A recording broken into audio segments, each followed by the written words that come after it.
പൂരം കലക്കലും ആഭ്യന്തര വകുപ്പിന്റെ വീഴ്ചകളും വെട്ടി സിപിഐയുടെ രാഷ്ട്രീയ റിപ്പോർട്ട്. പൂരം കലക്കൽ വിവാദത്തിലെ കടുത്ത അതൃപ്തി രാഷ്ട്രീയ റിപ്പോർട്ടിൽ ഉൾപ്പെടുത്തിയതേയില്ല. തെരഞ്ഞെടുപ്പ് കാലത്ത് സർക്കാരിനെ വെട്ടിലാക്കുന്ന ഒന്നും വേണ്ടെന്നാണ് സംസ്ഥാന സെക്രട്ടറി ബിനോയ് വിശ്വത്തിന്റെ നിലപാട്. അതേസമയം MR അജിത് കുമാറിന് കിട്ടുന്ന സംരക്ഷണത്തിൽ സിപിഐയിൽ ശക്തമായ വിയോജിപ്പുണ്ട്. പൊതുചർച്ചയിൽ പ്രതിനിധികൾ ഇത് വിമർശനമായി ഉന്നയിക്കും. ആലപ്പുഴയിൽ നിന്ന് സേഫ് സെലബ്ദീൻ വിവരങ്ങൾ നൽകും. സേഫ, ഏറ്റവും കൂടുതൽ വിമർശനം ഉയരാൻ സാധ്യതയുള്ളത് ആഭ്യന്തര വകുപ്പിനെതിരെ എന്നായിരുന്നു. എന്നാൽ അങ്ങനെയുള്ള എല്ലാ വിമർശനങ്ങളും ഒഴിവാക്കി പകരം ഇപ്പോൾ വലിയ പ്രശംസയാണോ ഉള്ളത്? അത് രേഖയിലാണ് ദിവ്യ അങ്ങനെ ഉണ്ടാകാൻ പോകുന്നത്. രേഖയിൽ അത് ഉൾപ്പെടുത്തേണ്ടതില്ല എന്ന നിലപാടിലേക്ക് സിപിഐയുടെ സംസ്ഥാന സെക്രട്ടറി ഇന്നലെ എത്തിച്ചേരുകയാണ് ചെയ്തിട്ടുള്ളത്.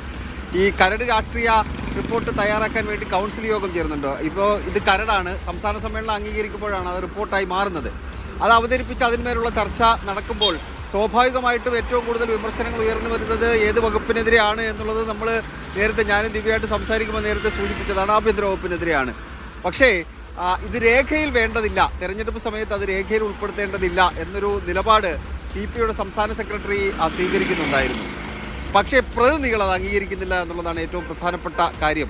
രേഖയിൽ അത് വരുമോ എന്നുള്ളത് നമ്മൾ നോക്കിക്കാണേണ്ട കാര്യമാണ്. പക്ഷേ ചർച്ചയിൽ, പൊതുചർച്ചയിൽ അതിനകത്ത് ഒരു വിട്ടുവീഴ്ചയും വേണ്ടതില്ല എന്ന നിലപാടിലേക്കാണ് അവർ എത്തിച്ചേർന്നിരിക്കുന്നത്.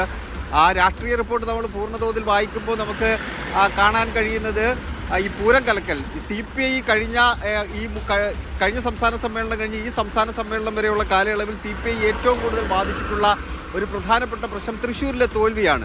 PS സുനിൽകുമാർ തോൽക്കുന്നു. പൂരം കലക്കലുമായി ബന്ധപ്പെട്ട വിവാദങ്ങൾ രാഷ്ട്രീയ പ്രശ്നമായി ഏറ്റവും കൂടുതൽ സിപിഐ ഇടതുമുന്നണിക്ക് മുന്നിലേക്ക്, CPM-ന് മുന്നിലേക്ക് വെച്ചിട്ടുള്ളത് MR അജിത് കുമാറുമായി ബന്ധപ്പെട്ട വിഷയം, പൂരം കലക്കലുമായി ബന്ധപ്പെട്ട വിഷയങ്ങൾ എല്ലാം തന്നെയാണ്. അത് പക്ഷേ രാഷ്ട്രീയ റിപ്പോർട്ടിൽ ഉൾപ്പെടുത്തിയിട്ടില്ല എന്ന കൗതുകകരമായ കാര്യം കൂടി നമ്മൾ സൂചിപ്പിക്കേണ്ടിയിരിക്കുന്നു. അതിൽ പ്രതിനിധികൾക്ക് വലിയ രീതിയിലുള്ള അതൃപ്തിയുണ്ട് എന്നുള്ളതാണ് മറ്റൊരു പ്രധാനപ്പെട്ട കാര്യം.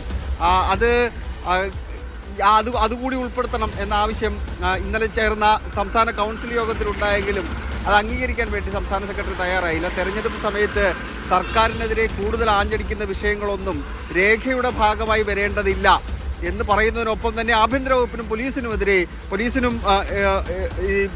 പോലീസുമായി ബന്ധപ്പെട്ട ഇടപെടലുകൾക്കും പ്രശംസ കൂടിയുണ്ട് എന്നുള്ളതാണ് കൗതുകകരമായ മറ്റൊരു കാര്യം. ഇത് രേഖയിൽ നിന്ന് മാറ്റിയാലും ഇന്നത്തെ പൊതുചർച്ചയിലെ ഈ വിമർശനങ്ങളെല്ലാം മറന്നീക്കി പുറത്തു വരില്ലേ? ഉറപ്പായിട്ടും വരും എന്ന് പറഞ്ഞു കഴിഞ്ഞാൽ യാതൊരു തരത്തിലുള്ള സംശയവും വേണ്ട. അതിനകത്ത് ഇന്നലെ ഗ്രൂപ്പ് ചർച്ച കഴിഞ്ഞു. ഗ്രൂപ്പ് ചർച്ചയിലാണ് ഞാൻ നേരത്തെ സൂചിപ്പിച്ച ഡെലിഗേഷനാണ് ചർച്ചയിൽ എന്തൊക്കെ കാര്യങ്ങൾ പറയണം എന്ന് തീരുമാനിക്കുന്നത്. ഇന്നലെ ഗ്രൂപ്പ് ചർച്ചയിൽ പങ്കെടുത്ത എല്ലാ ഡെലിഗേഷന്റെ ഭാഗത്തു നിന്നുണ്ടായിട്ടുള്ള പൊതുവികാരം പോലീസുമായി ബന്ധപ്പെട്ട്, പൂരം കലക്കലുമായി ബന്ധപ്പെട്ട്, MR അജിത് കുമാറിന് നൽകുന്ന സംരക്ഷണവുമായി ബന്ധപ്പെട്ട് എല്ലാം വലിയ വിമർശനങ്ങൾ ഗ്രൂപ്പ് ചർച്ചയിലുണ്ടായി. അത് പൊതുചർച്ചയിൽ ഉന്നയിക്കാൻ വേണ്ടിയുള്ള തീരുമാനമെടുത്തിട്ടുണ്ട്. അത് രേഖയിൽ ഉണ്ടാകില്ല എന്നതിനപ്പുറത്തേക്ക് പൊതുചർച്ചയിൽ ആ വിമർശനം ഉയർന്നു വരും എന്ന കാര്യത്തിൽ സംശയമില്ല.